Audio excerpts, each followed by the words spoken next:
Agency వ్యాప్తంగా ఈ నెల 11, 12 బంద్ను విజయవంతం చేయాలని వామపక్షాలు, ప్రజా సంఘాలు పిలుపునిచ్చాయి. ఈ సందర్భంగా అల్లూరి సీతారామరాజు జిల్లా కేంద్రంలో గల ప్రైవేట్ ఫంక్షన్ హాల్లో వామపక్షాలు, ప్రజా సంఘాలు సంయుక్తంగా సమావేశం నిర్వహించుకున్నాయి. పాడేరు శాసనసభ్యులు మత్స్యరాజ విశ్వేశ్వరరాజు ఆధ్వర్యంలో సమావేశం నిర్వహించి వామపక్షాలు, ప్రజా సంఘాలు బంద్ కార్యాచరణపై చర్చించారు. ఏజెన్సీ నలుమూలల ముఖద్వారాల్లో భారీ నిర్బంధం ఉండాలని, ప్రధాన కేంద్రాల్లో గిరిజన ప్రజా సంఘాలు, వామపక్షాలు ఐక్యతగా ప్రభుత్వ వైఖరిని ఎదుర్కొనాలని పిలుపునిచ్చారు. గిరిజన చట్టాలు, హక్కులను ఉల్లంఘించి రాష్ట్ర ప్రభుత్వం చేపడుతున్న నిరంకుశ వైఖరిని ఎండగట్టాలని అన్నారు.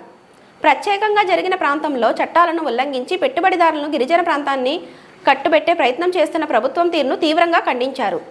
రాష్ట్ర ప్రభుత్వం శాసన సభాపతి అయ్యన్న పాత్రుడు గిరిజన చట్టాలను అవహేళన చేస్తూ మాట్లాడిన మాటలపై స్పష్టత ఇవ్వాలని డిమాండ్ చేశారు. లేని పక్షంలో గిరిజనులంతా ఐక్యత పోరాటాన్ని మరింత ఉధృతం చేస్తామని హెచ్చరించారు.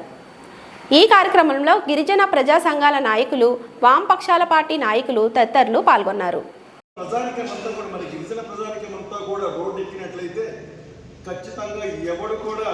కనీసం దరిదాపులో రావడానికి కూడా అవకాశం ఉండదని చెప్పేసి కూడా ఈ సందర్భంగా తెలియజేస్తున్నాను. ఇంకొక విషయం, ఈరోజు అయ్యన్న పాత్రుడు గారు చేసినటువంటి వాక్యాల్ని కనీసం ఈ కూటమిలో ఉన్నటువంటి ఏ నాయకులు కూడా కనీసం స్పందించట్లేదు. అక్కడ చంద్రబాబు నాయుడు స్పందించట్లేదు. అంటే మీ ఉద్దేశం ఏంటి? ఖచ్చితంగా ఈ 170 యాక్ట్ని ఏదో సవరణ చేయాలి అనే ఆలోచనతో ఉన్నారు కాబట్టి ఆ రోజు ఆయన ఆ మాట మాట్లాడగలిగాడు.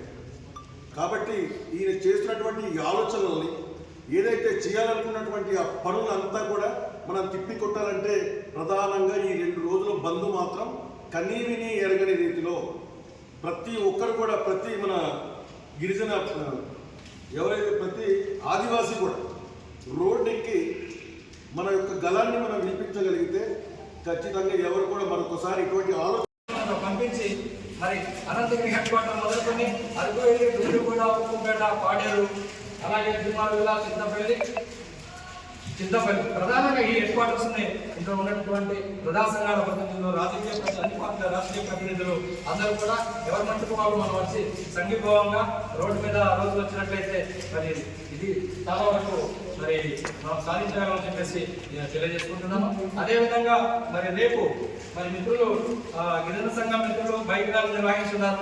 ఆ మిత్రులతో పాటు అవకాశం ఉన్నటువంటి వాళ్ళందరూ కూడా మరి ఎవరికైతే వీళ్ళతో అందరూ కూడా రేపు మనం వాళ్ళతో పాటు కూడా మనం అందరూ కూడా సంఘీభావంగా బైక్ యాత్రలో పాల్గొని ఇంకా బాగుంటుంది, ఎఫెక్టివ్గా ఉంటుందని చెప్పేసి నేను అంటే ఎల్లుండి బంధుకి ప్రిపరేటరీ సమావేశంగా ఒక ర్యాలీగా ఉంటుందని చెప్పేసి సభాముఖంగా మనం తెలియజేసుకుంటూ, అంతేకాకుండా హెడ్ క్వార్టర్స్ లో మనం ఎవరెవరైతే ఉన్నామో ప్రతి ఇంట్లో డోర్ టు డోర్ కూడా, అలాగే ప్రతి shop to shop head quarters మనం అందరూ కూడా రేపు పని కట్టుకుని కంపల్సరీగా పని కట్టుకొని డోర్ టు డోర్ వాళ్ళందరూ కూడా మనం ఈ బంధు విషయాన్ని తెలియజేస్తూ 11, 12 జరిగినటువంటి బంధు విషయం మనం తెలియజేసుకుంటూ మరి వాళ్ళందరినీ కూడా మరి తెలియజేసి డోర్ టు డోర్ తెలియజేసుకుంటూ, అలాగే కొంతమంది రాజకీయ ప్రతినిధులు మన ఈ పార్టీ ఆ పార్టీ అనేటువంటిది కాదు, అన్ని పార్టీలో ఉన్నటువంటి మాజీలు, అన్ని పార్టీలో ఉన్నటువంటి ప్రజెంట్ ఉన్నటువంటి లీడర్స్ అందరినీ కూడా ప్రత్యక్షంగా మనం వెళ్ళి, ఎందుకంటే మనం అందరం కూడా ఇప్పుడు ఆర్గనైజ్ చేస్తున్నాం కనుక వాళ్ళకి డోర్ టు డోర్ వెళ్ళి పర్సనల్ మనం చెప్పి కదిలించి 11వ తారీఖున రోడ్డు మీద కొట్టినటువంటి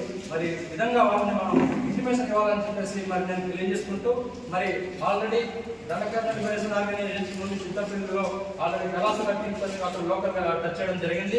అలాగే మా టీమ్స్ అందరూ ఆర్గనైజేషన్ వాళ్ళందరూ కూడా ఎక్కడికెక్కడని చెప్పి అక్కడ లోకల్గా ఉన్నటువంటి ఏ సంఘాలు, రాజకీయ పార్టీలు అందరికీ మమేకమై మనం చేయాలని చెప్పేసి నేను తెలియజేయడం జరిగిందని చెప్పేసి మరి నేను తెలియజేసుకుంటూ, ఖచ్చితంగా మనం